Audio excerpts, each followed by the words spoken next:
I'm Mario Ritter with the VOA Special English Development Report. The latest Global Hunger Index report says the number of hungry people worldwide has fallen 25% since 1990. Last year, the estimate topped 1 billion people for the first time.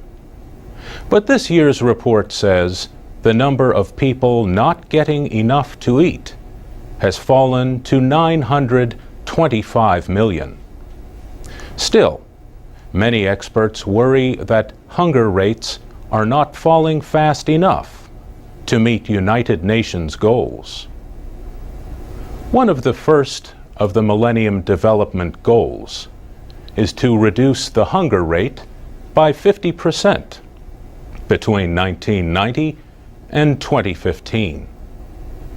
Caroline Herford at the UN World Food Program says the reduction in hunger rates has slowed in recent years.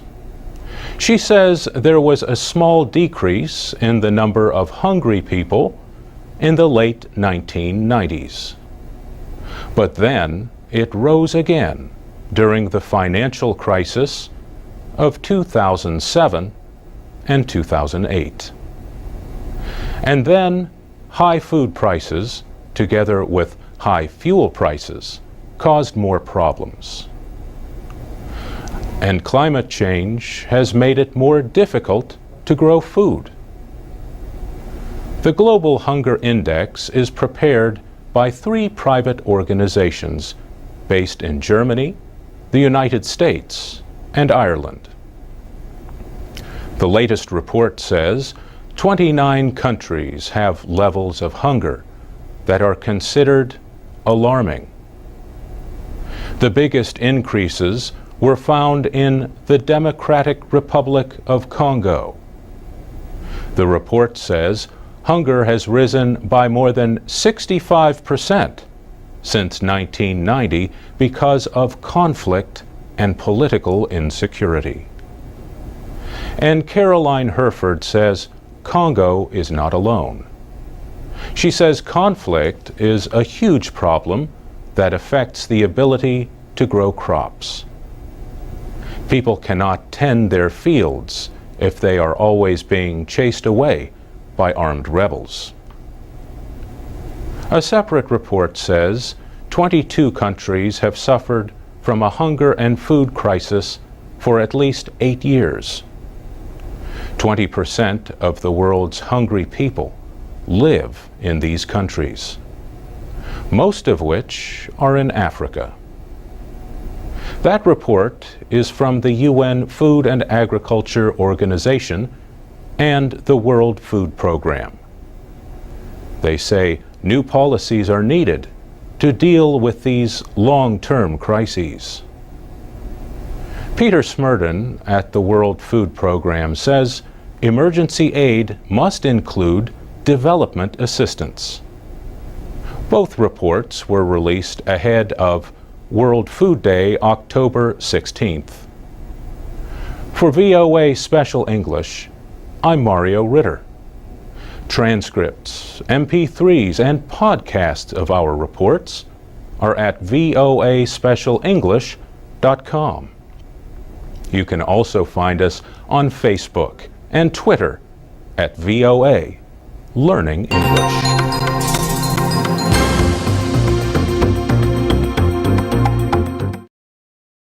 This is the VOA Special English Technology Report. Controlling a device with your mind.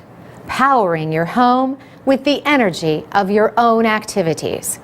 These are 2 of the developments that experts at IBM think will become reality within the next 5 years. The technology company has released its latest 5 in 5 report. The experts think people will soon be able to control many electronic devices simply by using their minds. Scientists at IBM and other companies are researching ways to do this in a field of science known as bioinformatics. They say people will soon have a way to just think about calling or emailing someone in order to make it happen. Bernie Meyerson is IBM's Vice President of Innovation.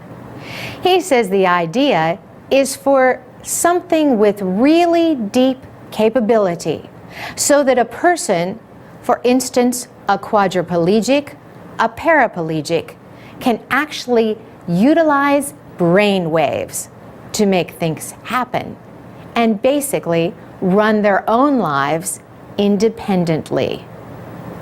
Another prediction is a way for people to power their homes and offices using energy from activities like walking or running.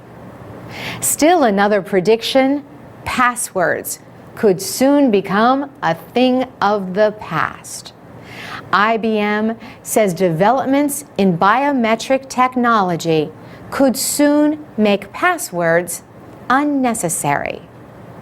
Some of the most common biometrics used to identify people are fingerprints, face and voice recognition, and iris scans. The iris is the colored part of the eye. Bernie Meyerson says this technology will soon be more widely used by money machines and other devices. Another prediction from the experts at International Business Machines: better technology to prevent unwanted email. The fifth prediction on IBM's 5 in 5 list is an end to the digital divide between those who have technology and those who do not. Bernie Meyerson says, we anticipate within 5 years better than 80% coverage of the world's population by cellular to smartphones.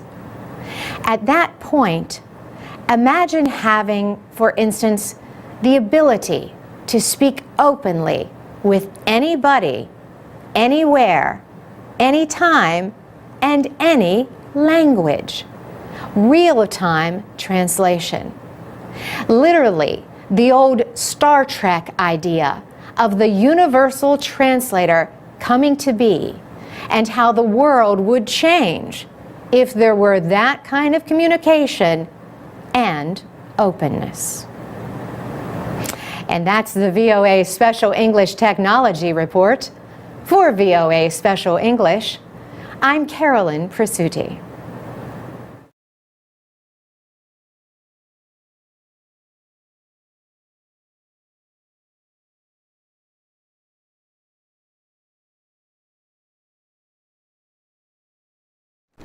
This is the VOA Special English Technology Report. ICANN, the Internet Corporation for Assigned Names and Numbers, has released a list of proposed new domain names. A generic top-level domain, or GTLD, is the part of an Internet address after the dot, like .com or .org. Currently, there are 22 of these top-level domains in use, but there soon could be as many as 1,000 or more. Rod Beckstrom is president of ICANN.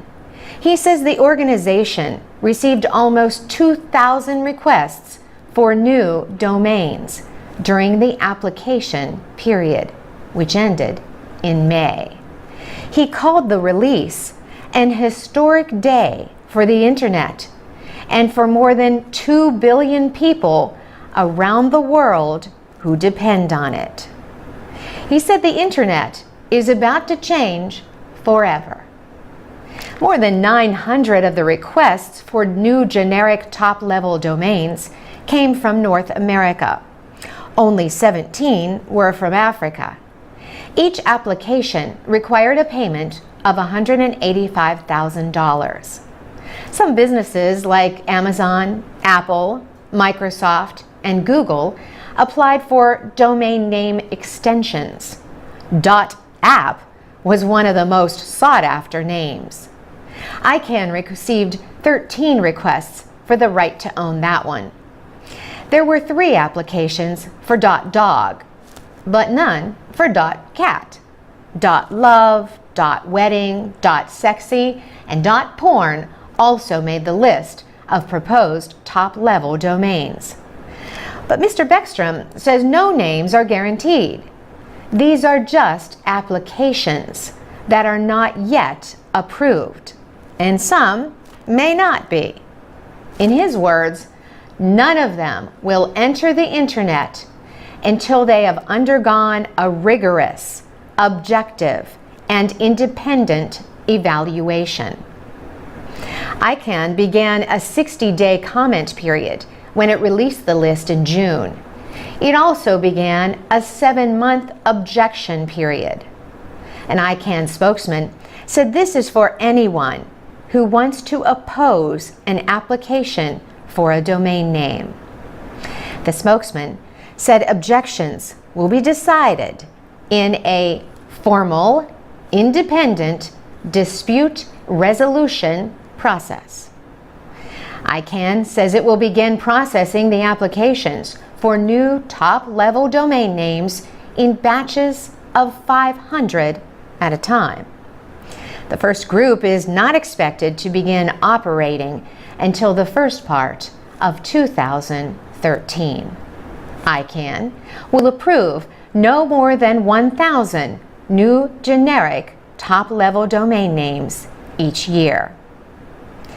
ICANN apologized for accidentally publishing some of the contact details of those requesting new domains. ICANN admitted placing the mailing addresses and contact information for some individuals on its website. The group has since removed that information. For VOA Special English, I'm Carolyn Presutti.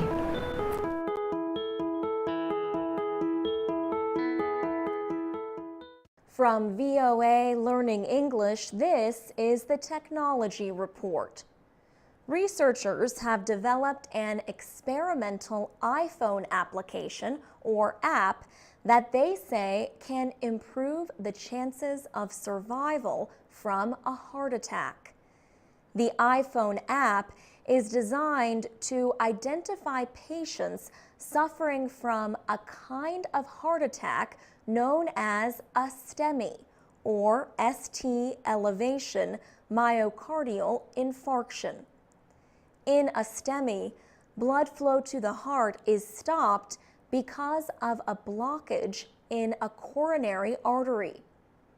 Unlike other kinds of heart attacks, STEMIs show up very clearly on an electrocardiogram or ECG. Doctors use ECGs to measure electrical activity in the heart.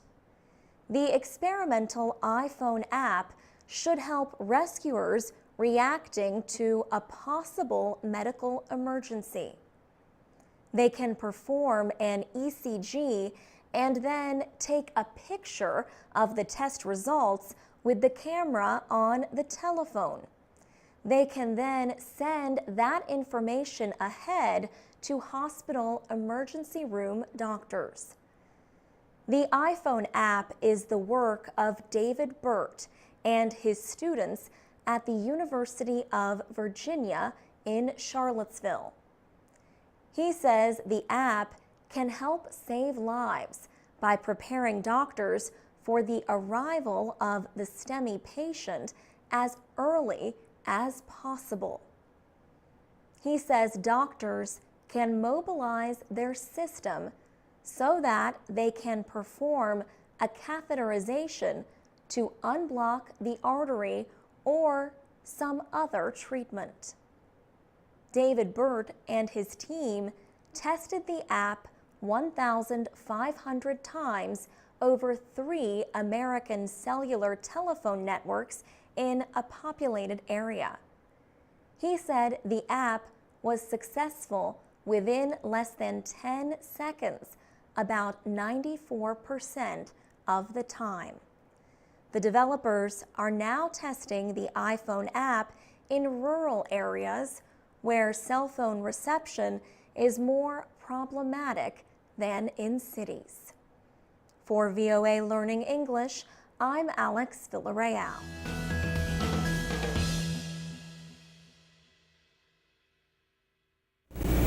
This is the VOA Special English Development Report.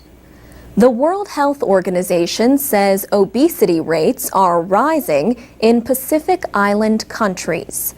So too are health problems linked to being overweight. The WHO says a major reason for the rising obesity rates is an increase in imported foods. It says many Pacific Islanders have replaced their traditional diets of vegetables and fruits with imported processed foods. Dr. Teemu Waganivalu is with the World Health Organization's South Pacific office in Suva, Fiji. He says many of the imported products lack nutritional value, but they are widely available, he says, and often cost less than healthier foods. He says, in some of the places, you'd be amazed to see how a bottle of Coke is cheaper than a bottle of water. Dr. Waganivalu says the increase in imported foods is only part of the problem. He says problems with agriculture production limit the availability of healthier foods, and a lack of physical activity among many Pacific Islanders only adds to the obesity problem. The WHO says more than 50% of the population is overweight in at least 10 Pacific Island countries. The rate is as high as 80% among women in the territory of American Samoa. Fiji had the lowest obesity rate at 30%. In all, almost 10 million people live in Pacific Island countries. The WHO estimates that about 40% of them have health disorders related to diet and nutrition. Diabetes rates are among the highest in the world. 47% of the people in American Samoa have diabetes. So do 44% of the people in Tokelau, a territory of New Zealand. By comparison, the diabetes rate is 13% in the United States, a country that has its own problems with rising obesity. Officials also note an increase in nutritional problems like anemia and not enough vitamin A in the diets of Pacific Islanders. Dr. Waganivalu says treating conditions related to obesity and diet puts pressure on limited health resources and budgets. Earlier this year, leaders of island nations met in Vanuatu for the first ever Pacific Food Summit. Dr. Waganivalu says the issues are finally getting the attention they deserve. And that's the VOA Special English Development Report. You can post comments and find transcripts, MP3s, and podcasts of our programs at voaspecialenglish.com. This is the VOA Special English Development Report. Sending and receiving money by text message, sharing crop prices, just talking to a loved one far from home. These are some of the ways that mobile phones have changed lives in developing countries. Another way is through e-health, electronic health services. One example is a telephone hotline in the Democratic Republic of Congo. Callers can receive information about family planning and the prevention of unwanted pregnancies. They are able to speak privately with trained operators about birth control methods and about health clinics. The nonprofit group Population Services International and a partner launched the service in 2005. The United States Agency for International Development finances the program, and an agreement with the Vodacom company makes the service free to callers.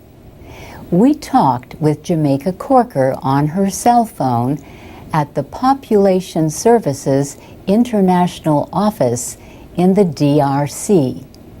She said, "The hotline has given us an opportunity to take advantage of cell phone technology to reach people outside of our intervention zone with family planning messaging. The hotline allows them to call in no matter where they are and to ask us the information that we can provide." Jamaica Corker says more than 20,000 people called the hotline in 2008.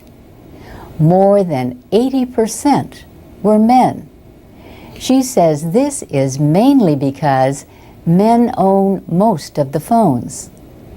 The group also has family planning hotlines in Benin and Pakistan, and it is launching a mobile phone program to gather records on condom sales around Tanzania. The journal Health Affairs recently published an issue on e-health in the developing world. Editor Susan Dentzer says, e-health is improving lives in different ways. For example, in Rwanda, cell phone-based technologies are being used to keep track of drugs given to patients with HIV. Rwanda is at the leading edge of developing nations in using these technologies to advance health and health care. In South Africa, a campaign of text messages about HIV led to a large increase in calls to the National AIDS Helpline. And a program in Peru sends text messages to patients with HIV, reminding them to take their medicines. And that's the VOA Special English Development Report. Tell us about e-health services where you are. You can share ideas and find our programs at voaspecialenglish.com. This is the VOA Special English Development Report. Mobile phones have revolutionized the way people connect, not only with family and friends, but also business services.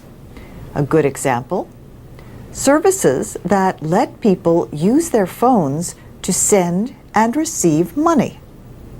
Two companies, Safaricom and Vodafone, launched the M-Pesa mobile money service in Kenya in 2007. Pesa means money in Swahili. The service operates much like a savings bank, which is important because plenty of Kenyans do not have bank accounts. Most of the early users were young men who worked in cities and wanted to send money home to rural areas. Now, customers can also use their M-Pesa accounts to pay bills, make purchases, or pay for services like taxis. Users pay a small amount for each transaction.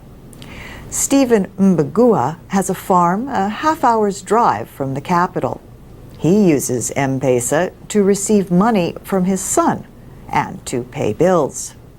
He says, "I used to go to Nairobi or to any bank to pay my bill, but now I don't go to Nairobi, I just pay my bill from here." Some businesses use the service to pay their employees.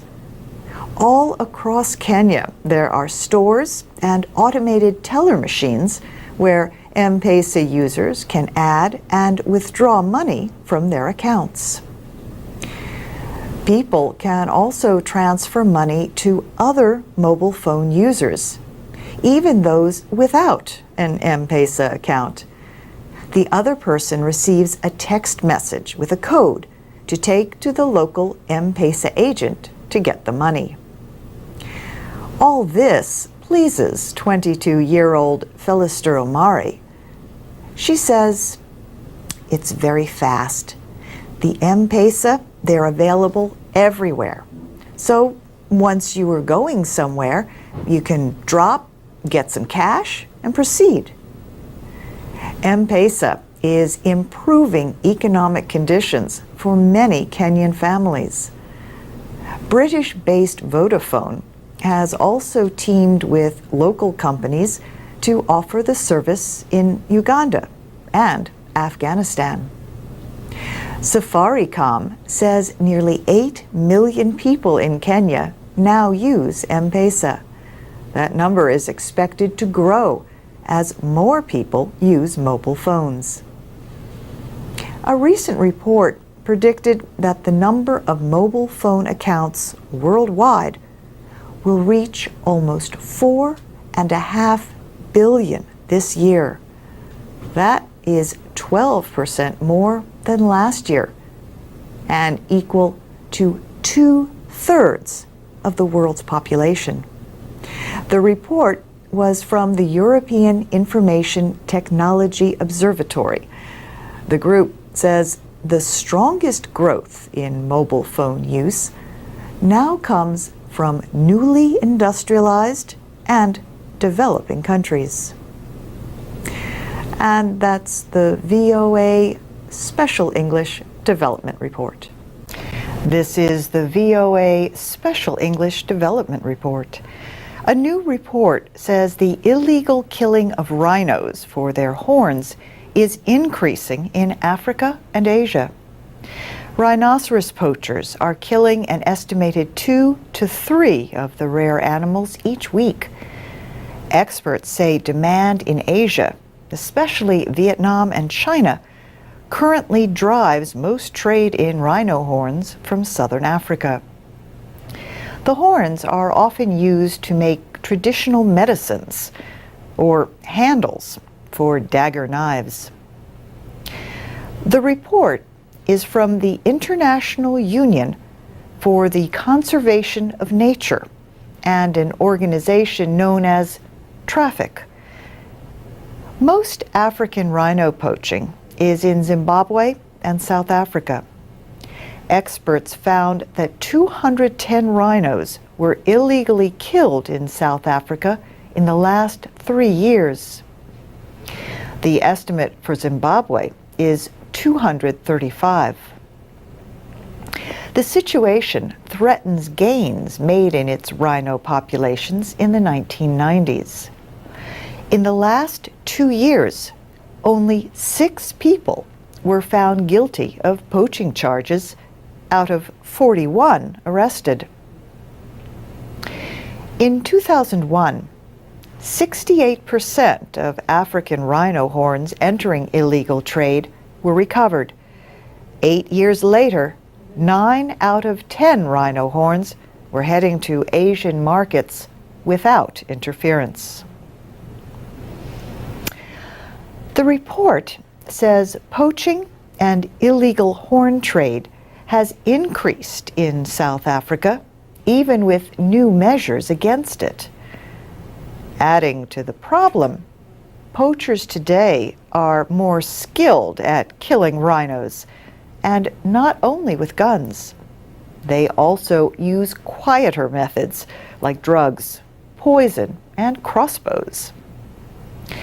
An international agreement on protecting endangered animals and plants provides for sport hunting of white rhinos in Africa, but the horns often enter illegal markets. Not all the news is bad, however. The report notes that rhino populations are increasing in some areas. These include both white rhinos and black rhinos in the wild in Africa. Africa had an estimated 17,000 white rhinos and 4,000 black rhinos as of 2 years ago. Current estimates for Asia are around 3,000 rhinos. But even with poaching, growth is reported in some areas of India and Nepal. Wildlife activists are urging governments to do more to fight rhino poaching. The report was presented to the organization known as CITES. CITES is the Convention on International Trade in Endangered Species of Wild Fauna and Flora. The next conference of countries that are parties to the agreement is in March in Doha, Qatar. And that's the VOA Special English Development Report. From VOA Learning English, this is the Technology Report in Special English.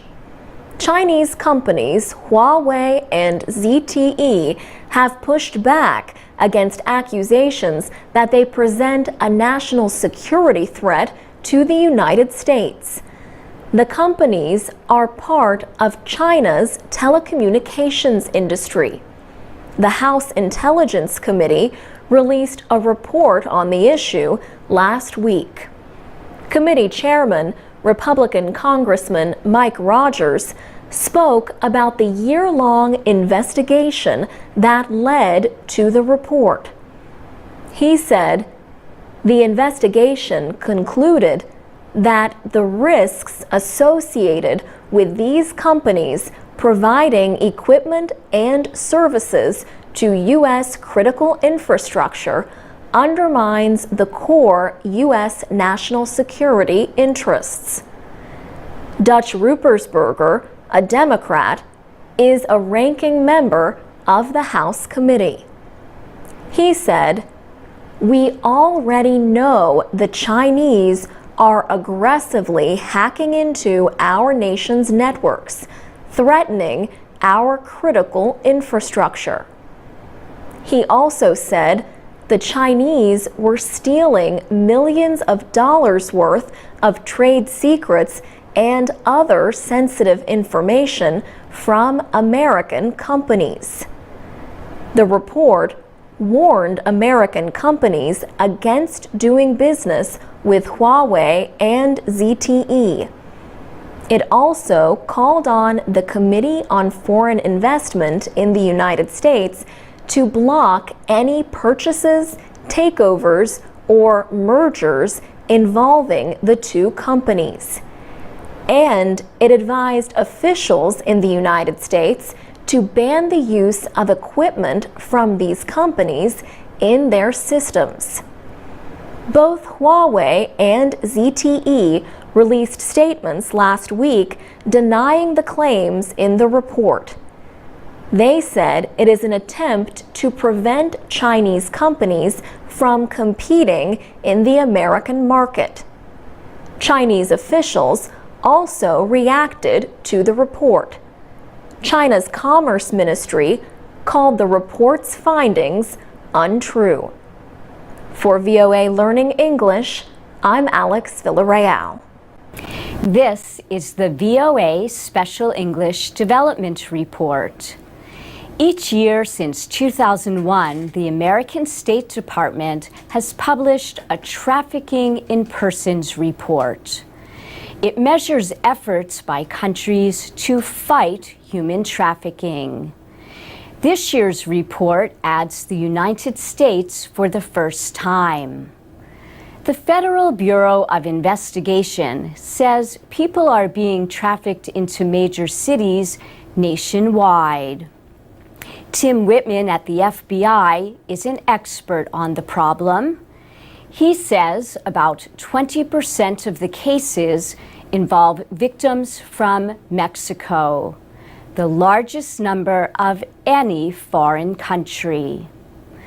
Bradley Miles is with the Polaris Project, an organization that fights trafficking. He calls it a very serious problem in the United States. He says some of the victims are forced to work in homes of the wealthy and at restaurants. Activists say some cases of modern slavery involved forced labor in agriculture. But more than 80% of suspected incidents involve the sex trade. That was the finding of a study by the Human Smuggling and Trafficking Center, established by Congress. The Polaris Project operates a telephone hotline that receives calls from around the country, from states such as Texas, California, New York, and Florida. Bradley Miles says one of the top 5 cities where calls come from is Washington. Victims in the nation's capital include women from South Korea, China, and Latin America. Some victims are American citizens. Deborah Sigmund started a group called Innocence at Risk. She says most of the victims of human trafficking come from economically troubled countries. She said they want to think that they can come to America and have a great job, so it's very easy to fool them. Tim Whitman says the smugglers often threaten their victims and make it difficult for them to pay their debts. The threat may be against their family back in their home country. But there are other ways to pressure victims to stay. He said a common threat is, if you leave, I'm going to report you to immigration, and you'll be arrested. You'll be kept in prison for a long time. But there is help. Victims of human trafficking can sometimes get a special visa. It permits them to stay in the United States for up to 4 years. During that time, they can request to stay permanently. But with threats, a language barrier, and fear of the legal system, victims are often unwilling or unable to seek help. And that's the VOA Special English Development Report.